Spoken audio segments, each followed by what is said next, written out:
but it was downgraded to homicide.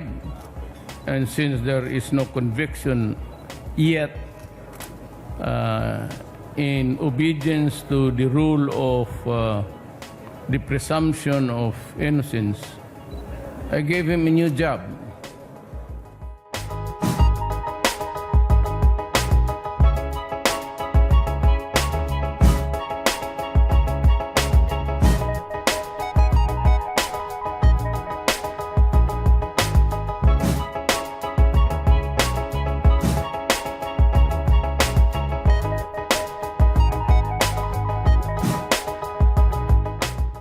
He's facing homicide charges.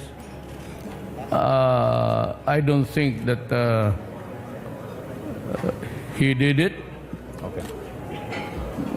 If he did, then baka mag-convict siya. But in the meantime, gusto ko siya. Kasi nagtatapon ng granada. Question. Kami, ma'am. Daw.